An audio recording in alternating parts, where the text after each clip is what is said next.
Yeah, yeah, yeah! Bon matin, X21, ça va bien? Yes! Merci aux bands, merci à vous tous qui êtes ici ce matin. Mon nom, c'est Marc, je suis un des pasteurs ici à X21. On veut vous souhaiter la bienvenue chez toi. On espère que cet endroit-ci va être un endroit qui va devenir votre chez vous. Vous êtes vraiment les bienvenus à faire partie de ce qu'on est en train de faire ici, ce que Dieu est en train de faire dans cette ville. Donc, bienvenue à tous. On est aussi dans la dernière semaine d'une série. On est actuellement dans une série de visions, où ça fait 6 semaines. En fait, c'est la 6e semaine et la dernière semaine de notre série de visions. Puis, à chaque semaine, on a regardé un de nos champs d'action. Donc, on a regardé à rassembler. Se rassembler, donc Dieu est en train de se rassembler, un peuple qui est en train de se rassembler à lui les gens de toute nation, de toute langue, des gens. C'est la communauté la plus diverse, la plus diversifiée qui existe, et Dieu est en train de se créer cette communauté-là en Jésus-Christ. Donc, on se rassemble, on connecte, on veut apprendre à se connaître les uns les autres, donc pas juste être des individus distants et solitaires, mais de connecter vraiment ensemble. Si on le fait dans les groupes connexion qui se rencontrent dans la semaine, on veut être un peuple qui prend soin les uns des autres, qui apprend à prendre soin les uns des autres, parce que des fois, on n'est pas super bon à faire ça, donc on a besoin de se pratiquer. On est un peuple aussi, on va sembler au dernier, qui cherche à transformer la société. Donc, on croit que la bonne nouvelle de Jésus-Christ, c'est une bonne nouvelle pour nous individuellement, mais aussi pour l'ensemble de la société. Donc, on cherche à faire ça ensemble. Puis, aujourd'hui, on termine avec se multiplier. Donc, est-ce que vous êtes prêts à voir ça ensemble? Good. Moi aussi, ça donne. Je ne m'étais pas préparé, mais bon, c'est correct.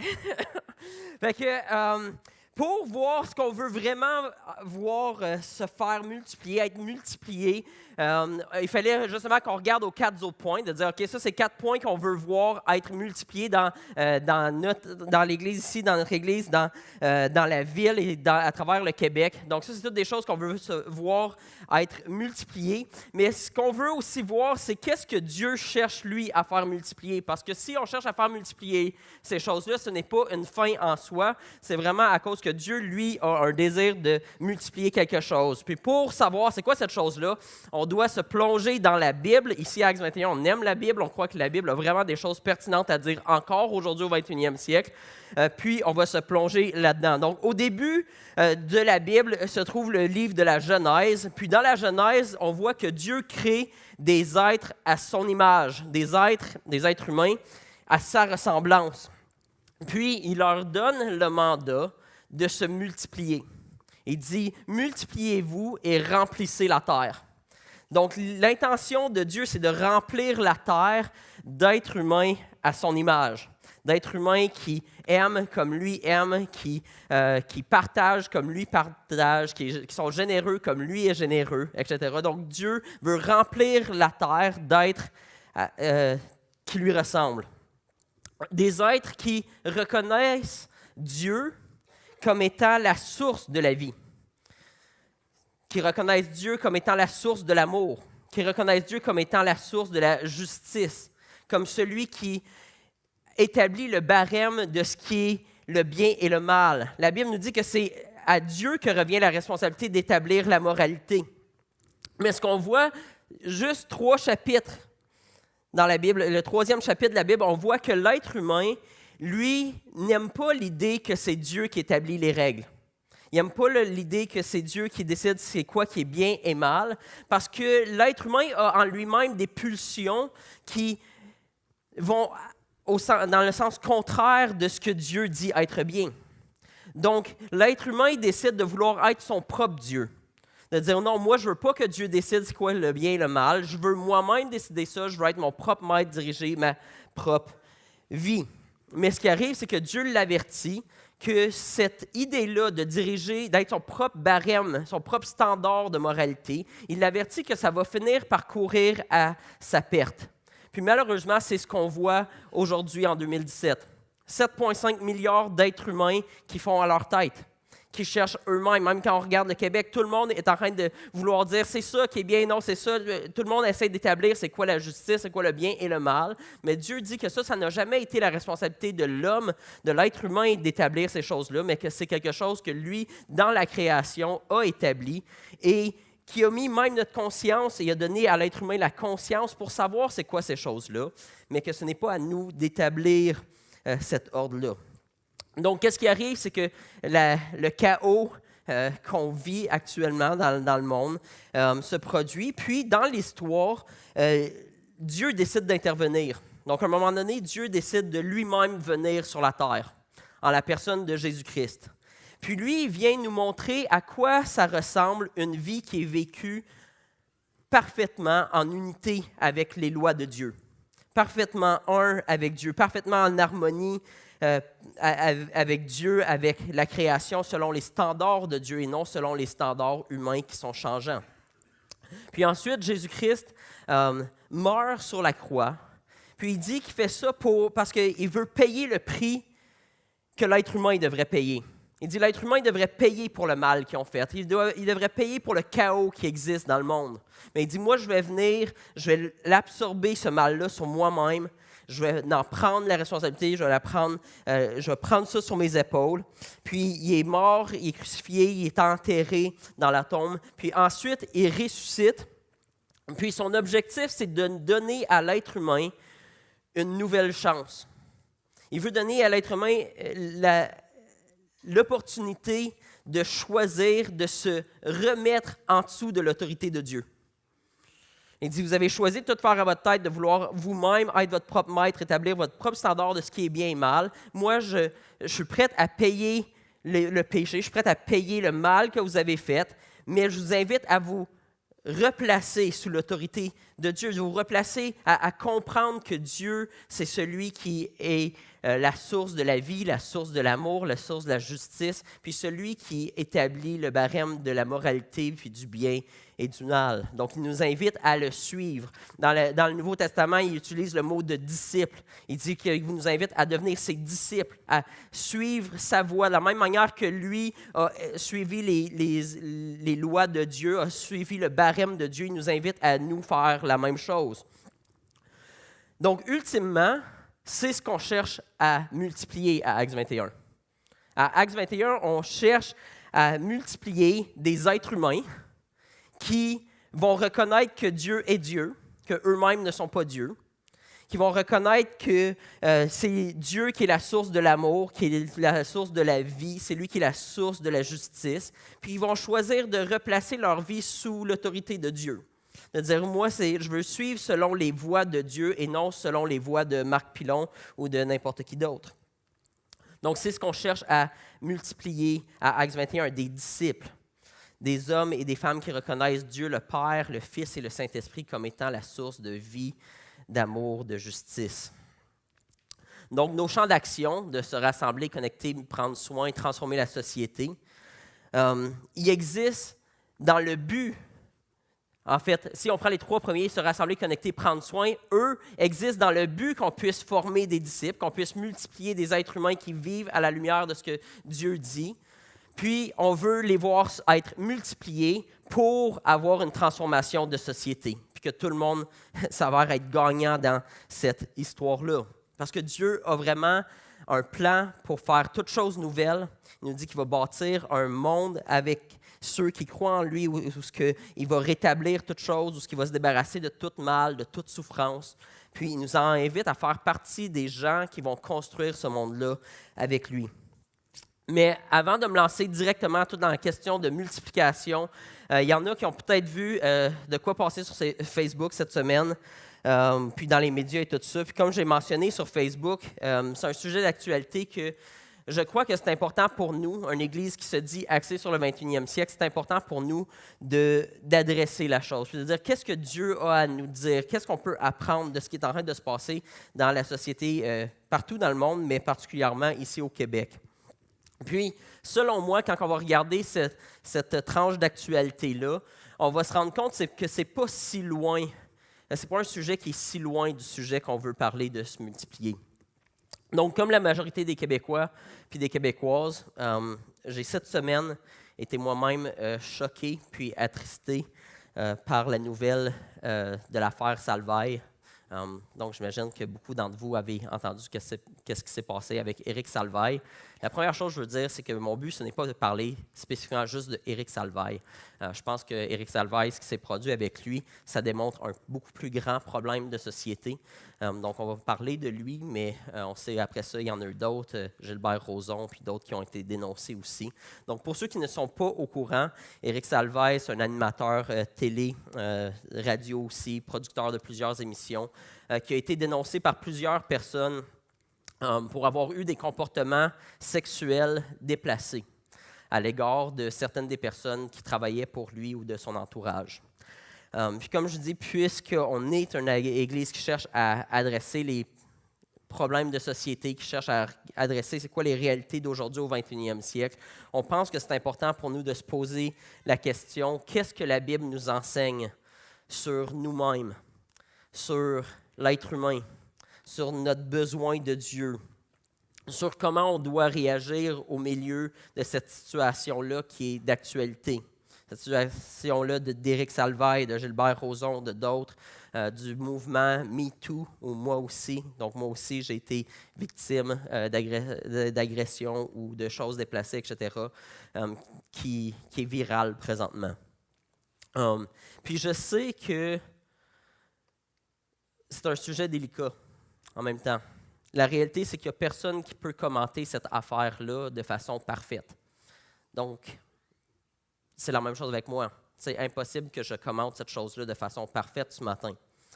Mais en même temps, malgré que c'est un sujet délicat et que je ne peux pas le faire d'une façon parfaite, je crois que si on ne brise pas le silence, si on ne dit rien, si l'Église n'en parle pas, si personne n'en parle, il n'y a rien qui se règle. Donc, il vaut mieux en parler de façon des fois maladroite plutôt que de ne pas en parler du tout. Donc, soyons gracieux les uns envers les autres dans toute cette discussion-là. Puis ça, c'est peut-être la première chose que les chrétiens, on devrait apprendre. C'est-à-dire, est-ce que quand il se passe des choses de société comme ça, est-ce qu'au lieu de se lancer des pierres les uns aux autres et de dire « Ah, c'est pas correct ce qu'il a dit », tout ça, est-ce qu'on peut être gracieux les uns envers les autres puis être content que la discussion existe, puis de dire « On va apprendre et grandir ensemble ». Donc, on peut s'approcher ça avec humilité.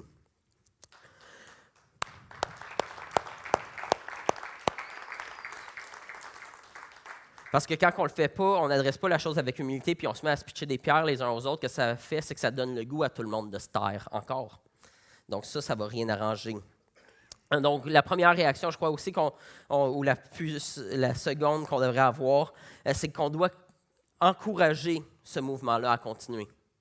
En tant que chrétien, on a la responsabilité d'encourager à ce que ce mouvement-là continue. C'est une bonne chose qu'il y ait du ménage qui est en train de se faire. C'est une bonne chose que des choses soient dénoncées. Donc, en tant que chrétien, on doit nous-mêmes être de ceux qui dénoncent haut et fort tous les actes d'agression sexuelle, tous les gestes déplacés, tous les gestes d'abus de pouvoir puis d'autorité. Donc, on doit être nous-mêmes de ceux qui brisent le silence par rapport à ces choses-là. Puis, on doit briser le silence dans nos propres vies. Donc, c'est facile quand on parle d'Éric Salvaille puis quand c'est quelque chose qui est loin de nous. Mais on doit être conscient que c'est dans les choses proches de nous que notre silence peut faire le plus mal. Puis qu'on doit absolument avoir le courage. Une de nos valeurs à Acts 21, c'est le courage. Il faut avoir le courage de dénoncer ces choses-là dans nos propres vies, dans nos propres familles, à la maison, au travail, à l'école, puis à l'Église aussi. L'Église ne peut pas se placer en dehors de ça, comme si ce n'était pas notre problème. En fait, l'histoire nous démontre que c'est vraiment notre problème. Donc, on doit être de ceux qui dénoncent ces choses-là. La Bible est très catégorique sur le sujet. On va juste regarder quelques versets. Dans 1 Thessaloniciens, ça nous dit « Ce que Dieu veut, c'est votre progression dans la sainteté. C'est que vous vous absteniez de l'immoralité sexuelle, c'est que chacun de vous sache garder son corps dans la consécration et la dignité, sans le livrer à la passion du désir, comme les membres des autres peuples qui ne connaissent pas Dieu. C'est que personne dans ce domaine ne fasse de tort à son frère ou ne porte atteinte à ses droits, parce que le Seigneur fait justice de tous ses actes, comme nous l'avons déjà dit et attesté. En effet, Dieu ne nous a pas appelés à l'impureté, mais à la consécration. » Donc, Dieu est catégorique. On ne peut pas apporter atteinte aux gens dans la sphère sexuelle. On ne peut pas apporter atteinte à leurs droits Il ne faut pas faire de tort à personne, puis il ne faut pas non plus se laisser guider par nos pulsions. Je suis un des rares pasteurs qui est connu pour déjà avoir dit « Mon pénis, ce n'est pas mon Dieu ». C'est choquant, mais ça va mal quand on a une société où ce que nos pulsions sexuelles sont ce qui nous dirige. Ça ne nous amène pas à la bonne place. Donc, on doit absolument avoir un meilleur Dieu que nos pulsions sexuelles. Puis Dieu, quand il a établi ses barèmes de moralité, il dit « J'ai des meilleurs barèmes que vos pulsions sexuelles. » Donc, ça, c'est la première chose. Le prochain verset, il va encore plus loin. Il dit que l'immoralité sexuelle, l'impureté sous toutes ses formes, ou la soif de posséder ne soit même pas mentionnée parmi vous. Ça ne veut pas dire qu'il ne faut pas dénoncer et qu'il faut garder le silence. Ce qu'il est en train de dire, c'est que on ne fait pas des blagues avec ces sujets-là. Il dit qu'on n'entende pas de paroles grossières, de propos stupides ou équivoques. C'est inconvénient, mais plutôt des paroles de reconnaissance. Donc Dieu sait que quand on pollue nos têtes, quand on pollue nos bouches, quand on pollue nos oreilles, quand on pollue nos ondes radio, quand on pollue nos milieux de travail, puis notre société de propos sexuels grossiers, même si c'est juste pour rire, c'est en train de nourrir quelque chose qui ne va pas amener au bien. On a besoin d'une société qui est plus pure. Puis on a besoin d'un Marc Pilon qui est plus pur. Puis on a besoin de chacun de vous qui est plus pur. On a besoin de veiller sur nous-mêmes. Dieu a créé la sexualité pour qu'elle soit belle. C'est Dieu le créateur de la sexualité. Il n'est pas contre la sexualité, mais il nous a donné des barèmes à suivre pour qu'elle reste belle. Parce que quand on décide de faire à notre tête, qu'on décide de commencer à suivre notre propre voie, tout d'un coup, la sexualité peut devenir extrêmement laide. Quand tout d'un coup, tout est tourné croche, tout est viré à la blague, aux blagues malsaines, puis que tout le monde se laisse diriger par ses pulsions en disant, en voulant une société qui est libre sexuellement. C'est beau, une société qui est libre sexuellement, si on utilise notre sexualité à l'intérieur des barèmes de Dieu. Il faut la garder belle, elle est précieuse. Donc, comme je disais, on ne va pas regarder tous les versets que Dieu a à dire sur ce sujet-là, mais la chose qui est certaine, c'est qu'on doit être un peuple, on doit être des gens qui dénoncent ces actes-là. On doit dénoncer les agressions sexuelles puis les actes qui sont déplacés. Puis la troisième chose qu'on doit faire, c'est qu'on doit absolument apprendre à s'examiner soi-même. Ça, je pense que ça a déjà commencé avec le premier point. On a absolument besoin d'être des gens qui s'examinent soi-même. C'est facile de lancer la première pierre quand on entend une nouvelle d'actualité. Mais dans Romains 3, au verset 10, Dieu nous dit la chose suivante. Il n'y a pas de juste, pas même un seul.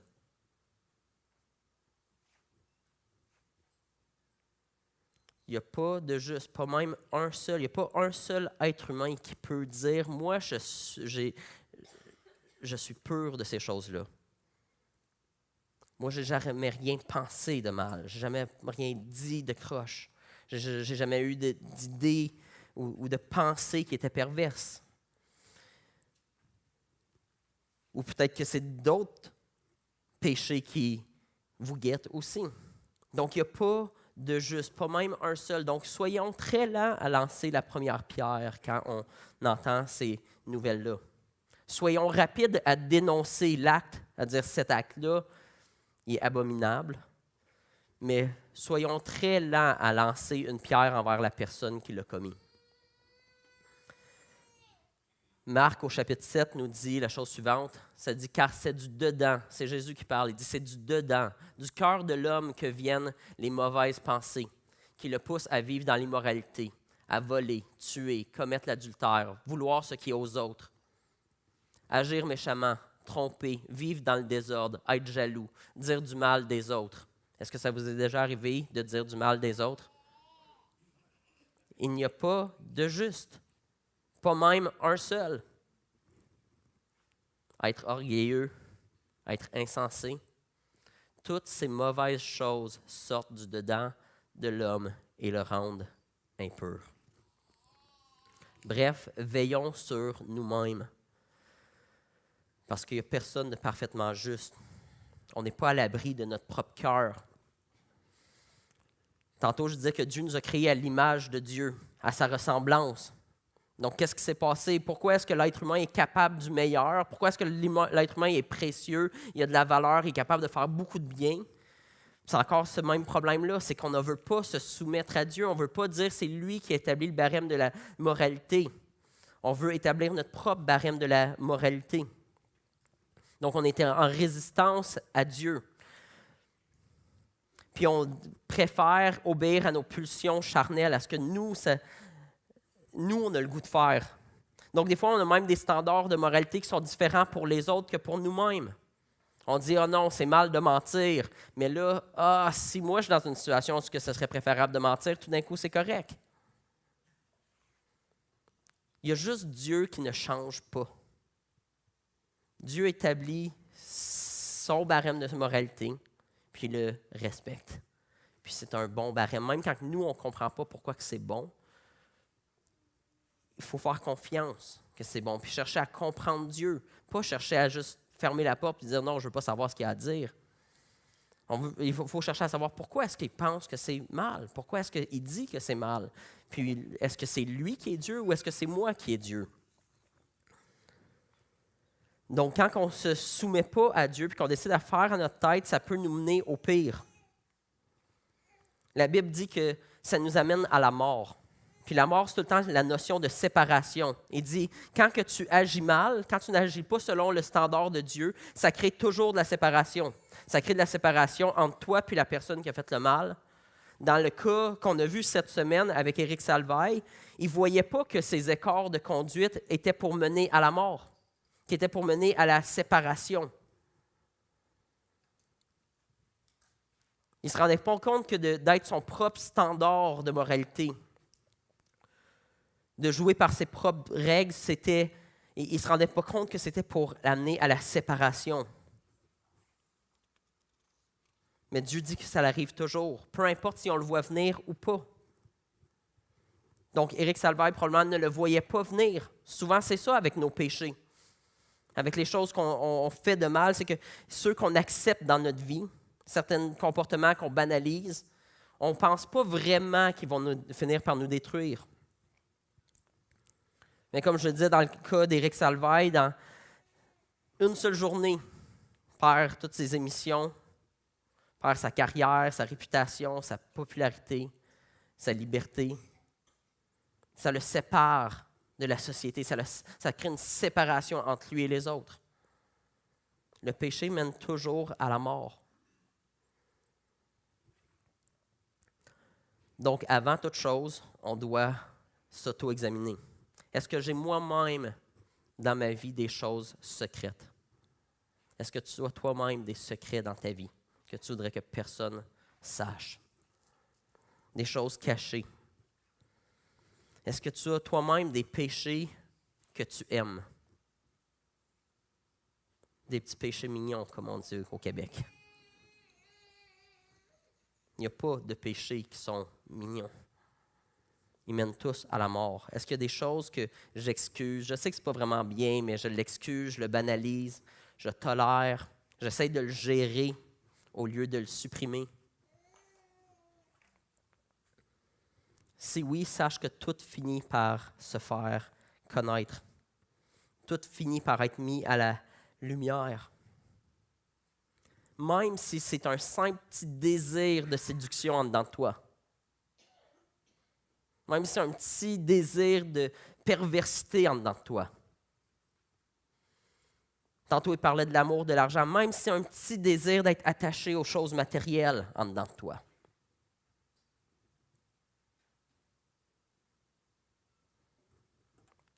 Même si c'est un petit fantasme personnel caché. Dieu dit, essaie pas de le gérer. Essaie pas de l'excuser, essaye pas de faire semblant qu'il n'existe pas. Il dit, dénonce-toi toi-même. Il dit, confessez-vous les uns aux autres. Il dit, il faut absolument que tu ne gardes pas ça caché, secret. Ça va finir par te mener à la mort. Tu dois supprimer cette chose-là en dedans de toi.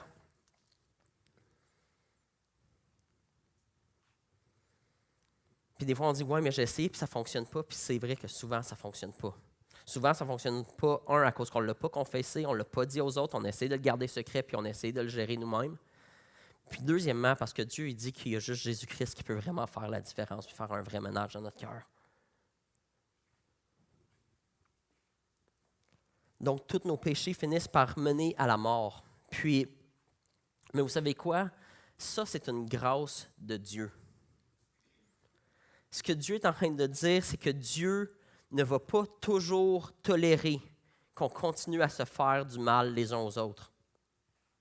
La mort, c'est un jugement contre le péché, mais c'est aussi une grâce puis une promesse de Dieu qui nous dit qu'il ne va pas permettre que l'injustice, la souffrance, les agressions sexuelles demeurent éternellement. Il dit, un jour, je vais juger et supprimer ces choses-là, puis la mort, c'en est la preuve. Un jour, Dieu promet de faire le ménage, de créer un monde où il n'y a plus d'agresseurs, où il n'y a plus de victimes. C'est la promesse, en fait, de la résurrection de Jésus-Christ. Donc, suite à la croix, Jésus-Christ ressuscite comme vainqueur sur Satan, vainqueur sur le monde spirituel des ténèbres, vainqueur sur la mort, vainqueur sur le péché, vainqueur sur l'injustice. Puis il dit, tous ceux qui croient en moi, venez avec moi, on va bâtir un monde meilleur. Ou est-ce que c'est moi qui va le bâtir, ou est-ce que c'est moi qui va le créer, ou est-ce que je vais vous purifier, je vais vous sanctifier, je vais vous rendre semblable à moi. Donc, tout acte, toute pensée secrète, un jour va être dévoilée, mis en plein jour, appelé en jugement. Dans Luc 12, ça nous dit la chose suivante, c'est Jésus encore une fois qui parle. Puis il dit, il n'y a rien de caché qui ne doive être découvert, ni de secret qui ne doivent être connus. C'est pourquoi tout ce que vous aurez dit dans l'obscurité sera entendu en plein jour, et ce que vous aurez dit à l'oreille dans les chambres sera proclamé sur les toits. Je vous le dis, à vous qui êtes mes amis, ne redoutez pas ceux qui tuent le corps et qui après cela ne peuvent rien faire de plus. Je vais vous montrer qui vous devez redouter. Redoutez celui qui, après avoir tué, a le pouvoir de jeter en enfer. Oui, je vous le dis, c'est lui que vous devez redouter. Ce que Jésus est en train de dire, c'est que notre problème, un de nos problèmes, c'est que, on croit qu'on peut garder les choses secrètes. Dieu dit que ça ne fonctionnera pas. Il dit un jour, vous allez ultimement avoir à rendre compte devant Dieu. Puis deuxièmement, il dit l'autre problème, c'est que vous avez plus peur des hommes que de Dieu. Donc pourquoi des fois on garde le silence au lieu de dénoncer? C'est parce qu'on a peur de ce que les autres vont penser. On a peur de l'opinion des autres êtres humains. Donc, même si on sait que c'est la bonne chose de dénoncer, même si on sait que devant Dieu, la bonne chose serait de dénoncer, en dedans de nous, on a plus peur de ce que les êtres humains vont dire de nous que ce que Dieu va dire de nous. Puis quand on parle de l'enfer, c'est souvent, Jésus fait référence comme c'est un endroit à l'extérieur de la ville, où c'était les déchets qui brûlaient continuellement. Puis il dit, si la société que je suis en train de bâtir, la communauté que je suis en train de bâtir, c'est une communauté de ceux qui se soumettent à la moralité de Jésus-Christ, qui se soumettent aux lois de Dieu, qui se soumettent à reconnaître Dieu comme étant la source de la vie, de l'amour, de la justice, puis de vouloir vivre leur vie en harmonie avec lui et un avec les autres. Comme Jésus disait, il y a deux commandements qui résument tous les commandements. Tu aimeras Dieu de tout ton cœur, de ton âme, de toute ta force, et tu aimeras ton prochain comme toi-même. Il dit, la communauté que je suis en train de bâtir, c'est celle-là. Il dit, si tu ne veux pas faire partie de cette communauté-là, malheureusement, tu vas être à l'extérieur de cette communauté-là. Pas à cause que je ne t'ai pas accueilli, mais parce que tu ne veux pas te soumettre à ces règles-là, parce que tu ne reconnais pas que ces règles-là sont bonnes. Mais il dit, c'est là qu'il y aura des grincements dedans, des pleurs et des grincements dedans. Il dit, quand on voit une communauté où il n'y a plus d'agression sexuelle, où il n'y a plus de mal, où il n'y a plus de souffrance, puis que toi, tu es à l'extérieur parce que tu penses que tu es capable de bâtir ta propre vie à ta manière, puis ça va être mieux, il dit, tu vas voir, ça va te mener à ta perte. C'est pour ça que Dieu, il nous appelle, même les chrétiens, il nous appelle à supplier les gens de se réconcilier avec Dieu, de les réconcilier à travers Jésus-Christ, à dire, viens faire partie de ce monde-là, de cette communauté-là que Dieu est en train de bâtir. Donc, quels sont les péchés qui te guettent? Quels sont ceux que tu as besoin de confesser, de mettre à la lumière, puis de confesser à Dieu? De dire, Dieu vient à mon secours. Jésus vient être un sauveur pour moi parce que je suis pris là-dedans.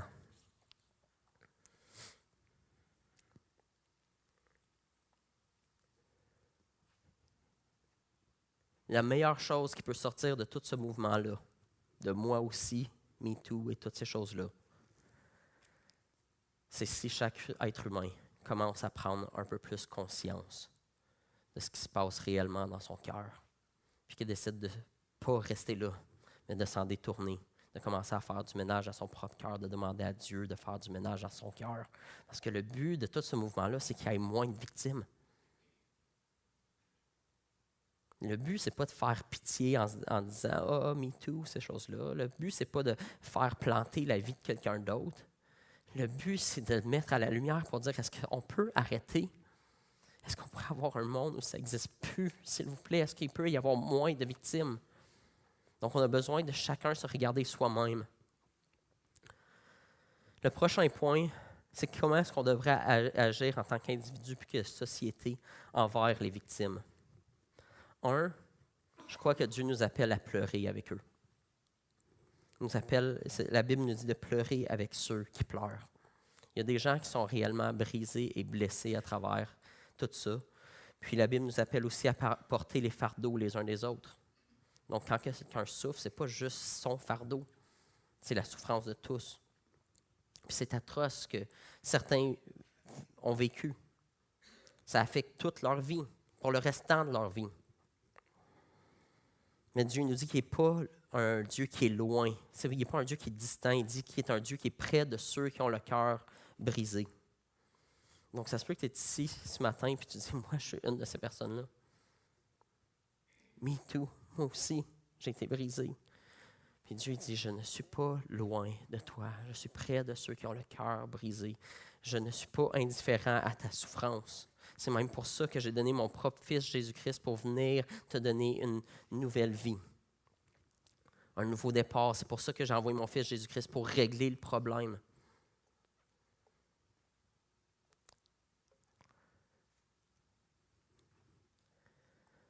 Deuxièmement, on doit leur dire merci. Merci à ceux qui ont ouvert la bouche. Merci à ceux qui ont dénoncé l'injustice, malgré ce que c'était pour leur coûter. Parce que ça coûte quelque chose de se dénoncer, puis de s'exposer, se rendre vulnérable. Quand on est malheureusement envahi de honte, puis de culpabilité, quand on n'a pas à avoir de honte ou de culpabilité. Donc même ça, on peut le remettre à Jésus. Jésus il dit qu'à la croix, il a porté notre honte, notre culpabilité, parce qu'il veut nous libérer.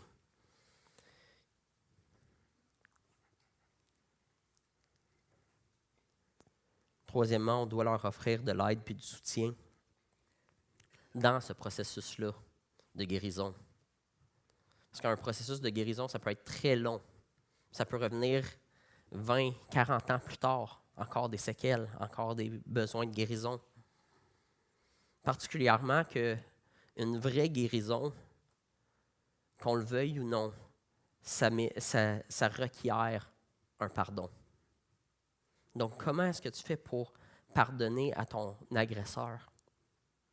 Pourtant, c'est nécessaire d'accompagner les gens, de soutenir les gens, d'être des oreilles qui écoutent, une épaule sur qui pleurer, sur qui s'appuyer. Parce que comment nous-mêmes, on ne peut pas s'imaginer, ou en tant qu'être humain, on ne peut pas s'imaginer la douleur de l'autre. Mais on a besoin d'apprendre à pardonner. Ça fait partie de la guérison. Ça fait partie de la guérison que Dieu a prévue pour nous.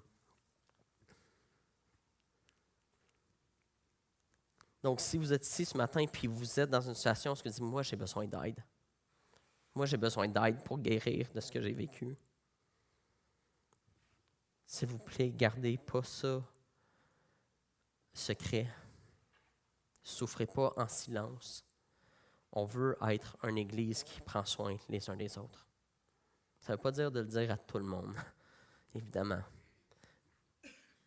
Mais cherche quelqu'un à qui te confier, à qui le dire, qui va pouvoir être là pour t'accompagner. Finalement, on doit aussi les amener puis les encourager à porter plainte.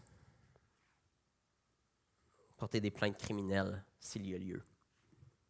Parce que pardonner la personne ne signifie pas que tu lui enlèves les responsabilités de faire face à ses gestes et ses comportements.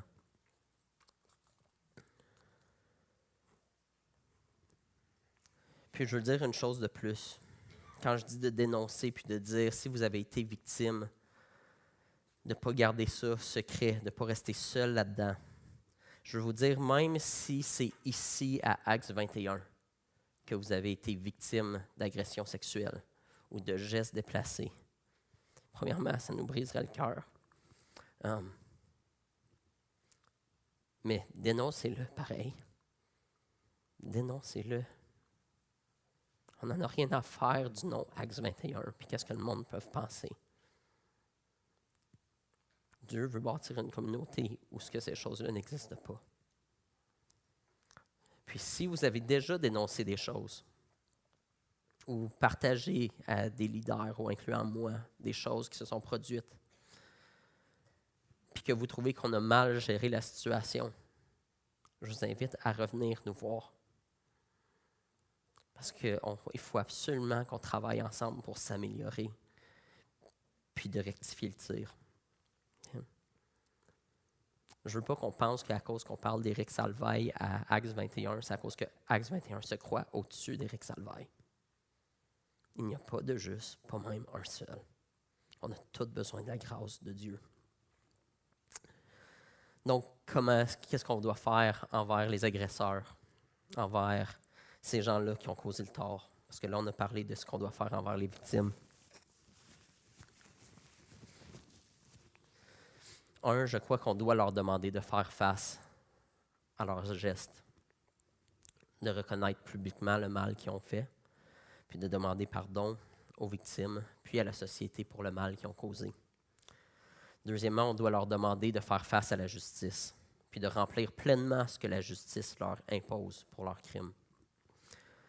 Troisièmement, je crois que oui, on doit les enlever de leur plateforme publique, quand ils ont une plateforme publique, comme Éric Salvaille ou Gilbert Rozon. On doit les enlever de ces plateformes publiques-là.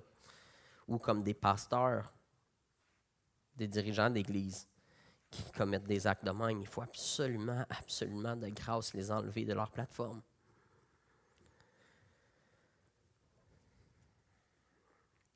Donc, on doit enlever les agresseurs de leur plateforme publique, du moins jusqu'à ce que leur dette envers la société, puis envers la victime, puis envers la justice soit complètement payée. Quatrièmement, je crois qu'on doit aussi offrir de l'aide aux agresseurs, aux gens qui ont été coupables d'agression. On a besoin de les accompagner dans le processus de guérison aussi, processus de repentance, de se détourner pleinement de ces comportements-là, ces attitudes-là qui sont déviants. Puis même, j'aimerais dire, il y a sûrement beaucoup de gens ici qui, secrètement, vous savez que c'est vous. Vous savez vous-même que vous êtes coupable de gestes déplacés, de blagues déplacées, d'agressions, puis que vous vous sentez esclave de ces choses-là. Ça se peut que vous n'avez même pas encore rien posé comme geste externe, mais que vous savez qu'il y a quelque chose qui ne fonctionne pas dans votre sexualité. Vous savez qu'il y a quelque chose de déviant, puis que qu'est-ce qui se passe en dedans, ce n'est pas beau. Il ne faudrait absolument pas que ça sorte. Donc, il faut que l'Église aussi, on soit prêt à être là pour ces gens-là. Donc, si vous êtes ici dans la salle, on veut aussi que vous ne restiez pas dans le secret. C'est beaucoup mieux de se dévoiler soi-même avant que ce soit trop tard, puis d'aller chercher de l'aide avant que ce soit trop tard.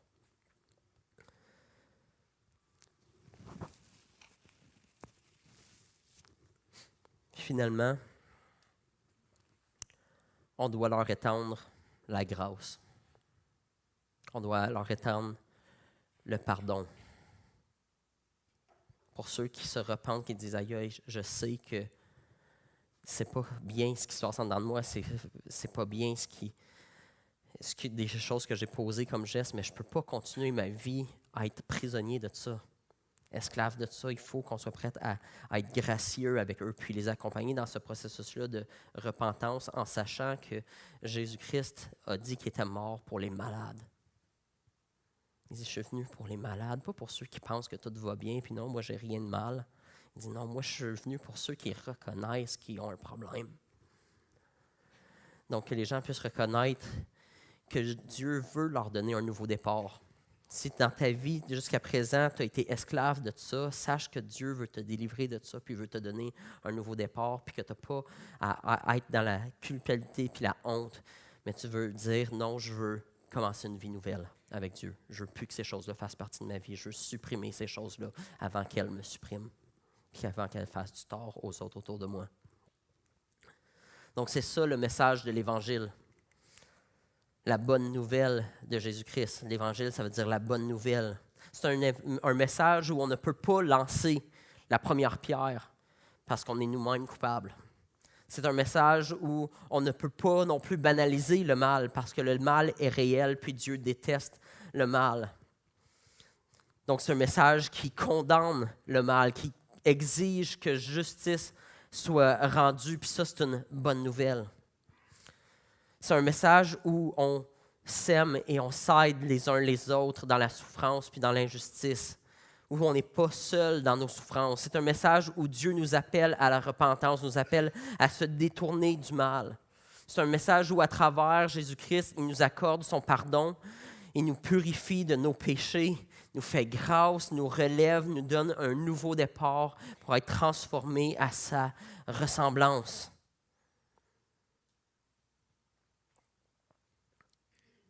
Dieu a l'idée d'un monde meilleur. Puis il dit qu'il peut te donner un nouveau départ.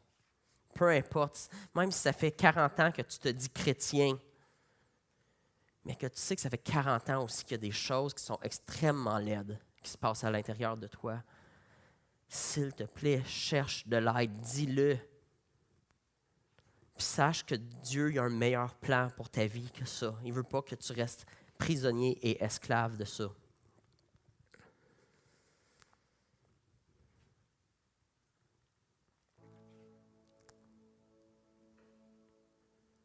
Dieu a un message meilleur. Il y a un espoir meilleur pour nous. C'est un message qu'on a désespérément besoin de plus en plus au Québec. On a besoin de revenir sous qu'est-ce que Dieu a à dire. Arrêtez de chacun de nous faire à notre tête puis essayer de dire « Ah, c'est pas grave, c'est juste drôle. » Non, c'est pas drôle. Puis Dieu a un monde meilleur pour nous. C'est pour ça qu'à Acts 21, on fait ce qu'on fait. C'est pour ça qu'on se rassemble. Parce qu'il n'y a personne qui est capable toute seule. C'est pour ça qu'on se rassemble. C'est pour ça qu'on connecte les uns avec les autres dans la semaine, parce qu'on sait qu'un dimanche matin, est très facile de rester fake un dimanche matin, puis dire que tout va bien.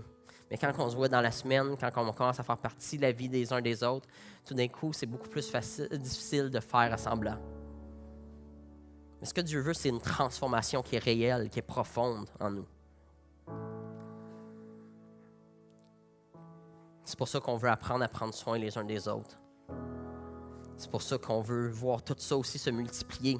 On veut que ça se multiplie ici à Magog, que de plus en plus de gens rencontrent Jésus, de plus en plus de gens soient transformés par lui, de plus en plus de gens repousse le mal. On veut que ça se multiplie à Magog. On veut que ça se multiplie ailleurs. C'est pour ça que quand on était juste à Sherbrooke, on dit « on veut voir ça exister à Magog aussi. » C'est pour ça que quand on est à Magog, on dit « on veut que ça existe à Bromont aussi. » Puis on veut que ça existe ailleurs. Parce que le Québec a besoin de ce message-là. Ce qu'on veut, on va dire sur la slide qui va apparaître, c'est notre mission. Nous voulons voir la société québécoise être transformée par l'amour de Jésus et que nous soyons tous inspirés à vivre son message d'une façon pertinente au 21e siècle. Désolé, je viens de voir qu'il y a une faute d'orthographe.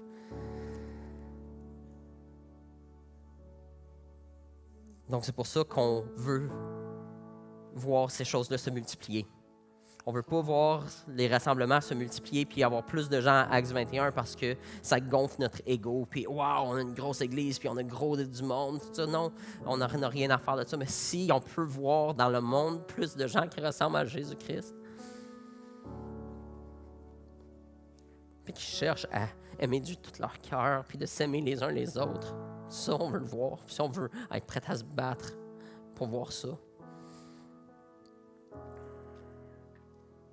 C'est pour ça qu'on veut, en fait, notre objectif, quand on parle de notre vision ici à Acts 21, l'objectif qu'on s'est placé, habituellement, il y a environ 150 personnes ici les dimanches, puis on veut voir comment est-ce qu'on peut faire pour rejoindre au moins 500 personnes dans les 5 prochaines années.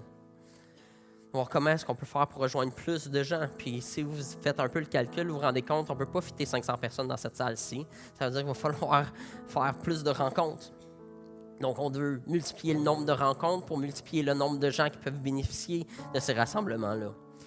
On veut avoir plus d'enfants aussi, qu'il y ait plus d'enfants dans la zone enfant, parce que ma mère, elle me disait toujours qu'un enfant qui catch ça, ça vaut 2 adultes. Parce qu'un enfant, lui, il n'a pas encore fait le mal qu'il aurait pu faire. Puis il a toute la vie devant lui pour faire le bien. Donc, nos enfants sont précieux. Puis c'est pour ça qu'on a besoin de plus de bénévoles aussi. On a besoin de plus de gens pour faire du café. On a besoin de multiplier le nombre de personnes qui sont des musiciens. On a besoin de multiplier le nombre de personnes qui servent dans l'Église, qui rendent service, qui placent, qui font du ménage. Toutes ces choses que vous voyez, que c'est tous des bénévoles qui font. On a besoin de plus d'intervenants et d'enseignants pour les enfants. On a besoin des intervenants et des enseignants hors pair, des gens précieux qui aiment les enfants. On a besoin de multiplier toutes ces choses-là. Puis ça peut être un appel que Dieu a pour vous.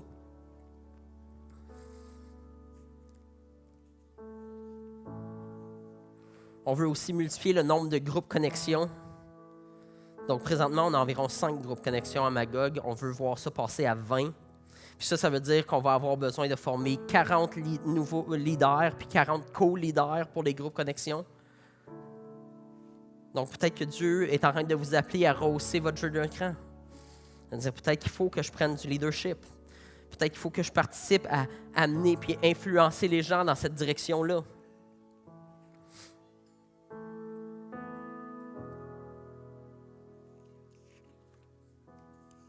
Donc, on veut multiplier le nombre d'églises, on veut multiplier le nombre de croyants, on veut multiplier le nombre de groupes, le nombre d'êtres humains qui veulent bâtir un monde meilleur avec Dieu, puis selon Dieu.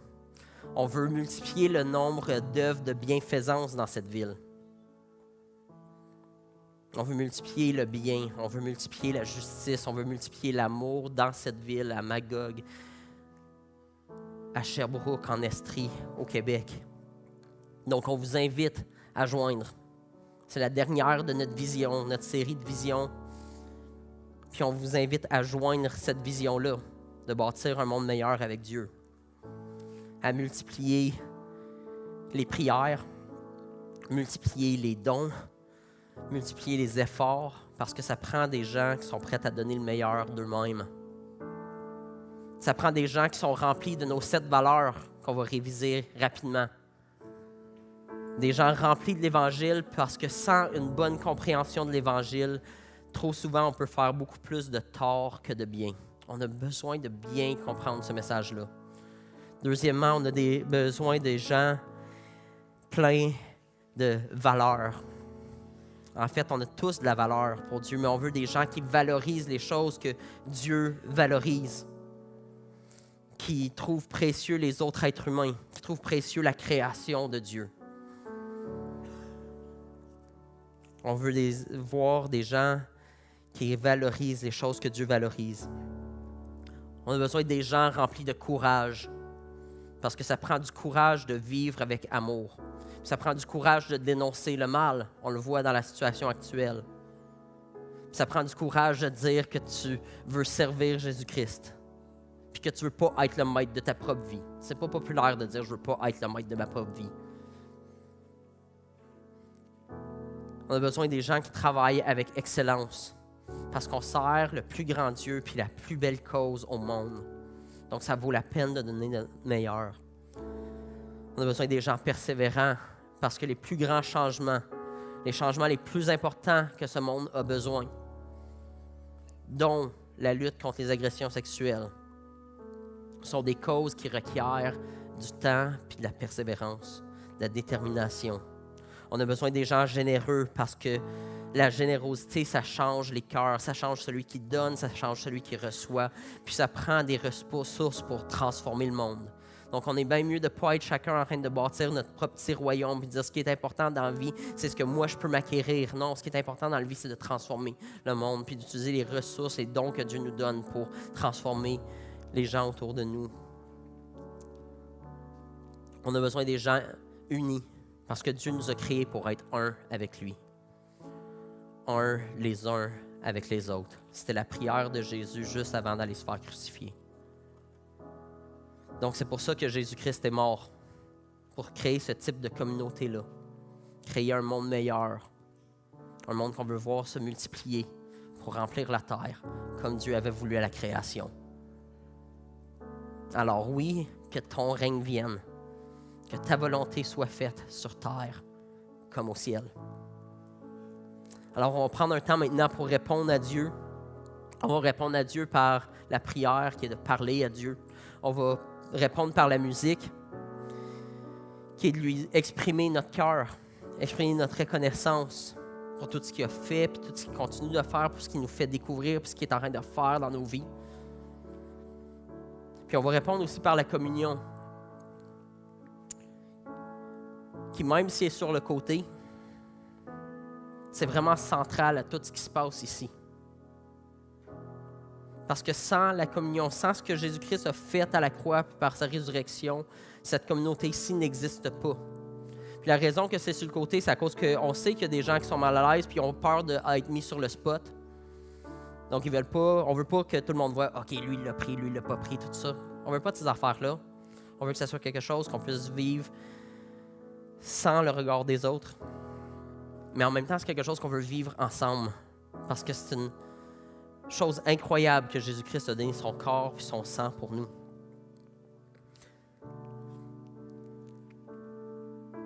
Donc le pain, il représente le corps de Jésus, puis le vin représente le sang de Jésus. Puis ça représente ce que lui a été prêt à payer pour former cette communauté-là, puis pour nous purifier de nos péchés. Puis tout le monde est invité. Tous ceux qui croient sont invités. Même ceux qui sont coupables d'agression sexuelle. Donc, quelqu'un qui est coupable d'agression sexuelle peut aller là, puis de prendre le pain, prendre part au corps de Christ, puis de dire, je veux que ce soit le corps de Christ qui vive en moi. Merci que la vie parfaite que je n'ai pas été capable de vivre, toi, Jésus, tu l'as pourvu à ma place. Jésus-Christ a vécu la vie parfaite que nous, on ne pouvait pas vivre. Merci de l'avoir donné à ma place, puis que c'est toi ma provision.